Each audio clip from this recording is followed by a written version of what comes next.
የማያልፍ ነገር ዱንያ ውስጥ የለም። የማያልፍ ነገር ዱንያ ውስጥ የለም። አንድ ታሪክ አለ። አንድ ሰው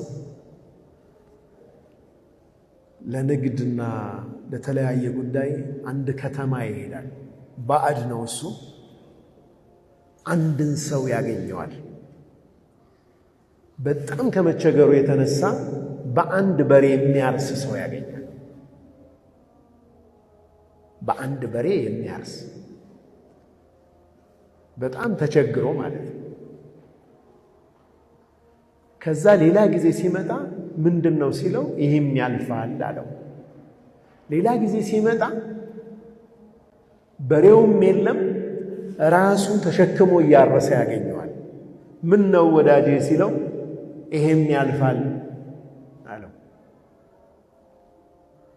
ሌላ ጊዜ ያ ሰው የት ሄደ ብሎ ሲጠይቅ ንጉሥ ሆኗል አሉት። ደግሞ በሆነ መንገድ ደግሞ ገብቶ ነግሷል ቤተ መንግሥት። እስኪ ያሳዩኝ እንደው ይህ ሰውዬ ከዚህ ሁሉ መከራ ወጥቶ ንጉሥ የሆነው እስኪ ሂጄ ልየው ብሎ ዘየረው ቤተ መንግሥት። እንዴት ነህ? ይህም ያልፋል ንግስናው።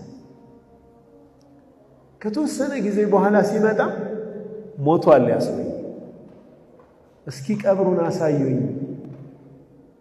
ይህም ያልፋል ያለው ከእውነቱን ነው። እስኪ ቀብሩን አሳዩኝ አለና ቀብሩ ጋር ሲሄድ ቀብሩም ላይ የተለጠፈው ጽሑፍ ይህም ያልፋል ይላል። ሌላ ጊዜ ሲመጣ ያ ቀብር ተነስቶ መንገድ ተሰርቶበታል። መንገዱን እያየ ይህም ያልፋል፣ መንገዱም ያልፋል። ከሌላ ጊዜ ደግሞ ቢመጣ መንገዱም ሌላ ነገር ሆኗል። በቃ ዱንያ ይኸው ነች። በአላህ ላይ ተወኩሉ ሲድቅ የሆነው ሰው፣ በአላህ ላይ በቃ እርግጠኛ የሆነ ሰው፣ በአላህ ላይ መመካቱን እውነተኛ መመካት ላይ የሆነ ሰው የተመካበትን ወይም ደግሞ እደርስበታለሁ ብሎ ያለመውን ነገር ማግኘቱ አይቀርም። ሱብሃንአላህ። ብዙ ጊዜ ይህንን በህይወታችን የምናየው ነው። የሆነን ነገር በጣም ፈልገ ነው አምርረን ዱዓ ያደረግንበት ነገር ተሳክቶ የምናይበት ብዙ አጋጣሚዎች አሉ። ልባችን ላይ ያለ በአላህ ላይ ያለ መወከል፣ ከዛ ደግሞ ለዛ የምናደርገው ኤፈርት ድካማችን፣ ጥረታችን ወደምንፈልገው ነገር ያደርሰናል። አላህ ከእናታችን ሆድ ስንወጣ ባዶ ሆነን ነው የወጣነው። አላህ ሲፈልቀን ሰው ንብረት ገንዘብ አቅፎ አልተወለደ። ገብቶሃል አይደል? ዲባዶጁ ነው። እዚህ ዱንያ ከመጣ በኋላ እሱ ሰበብ አድራሽ ነው። ከሱ የባሰ የለፉ ሰዎች ያላገኙትን ነገር አላህ ከፈተለት አይደል?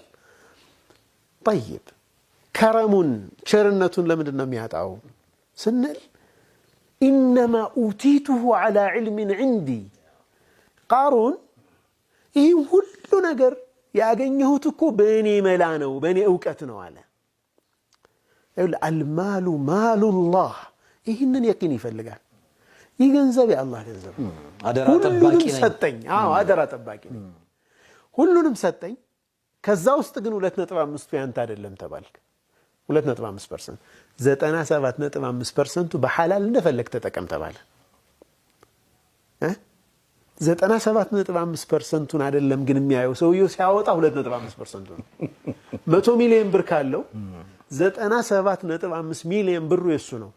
2.5 ሚሊዮኗ ግን እንዴት ትውጣ? ሱብሃንአላህ። አይ ይፈትነዋል ማለት ነው። ዞር ብሎ ማሰብ መልካም ነው። ሌላው ነብዩ አለይሂ ሰላቱ ወሰላም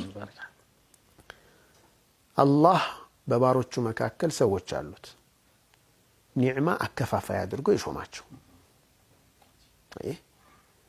ከዛ አከፋፍሉ ይላቸዋል። ሲያከፋፍሉ ይጨምርላቸዋል አለ ነብዩ ሰለላሁ ዐለይሂ ወሰለም። ሲሰጡ ይሰጣቸዋል።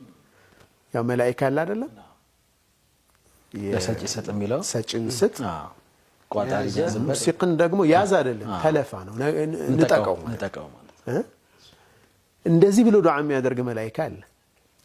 እዚህ እምቢ ብሎ ከያዘ ብለዋል ነብዩ ሰለላሁ ዐለይሂ ወሰለም ነዘዐሃ ሚንሁም ወሐወለሃ ኢላ ገይሪሂም ብለዋል።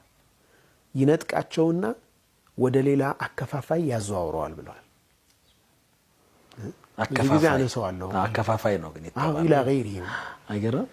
ይሄ የመርካቶ ሰው በደንብ ይገባዋል። አስመጫለ ወኪሎች አሉ 40-50 ኮንቴነር ይዞ መጥቶ ወኪሎች አሉት።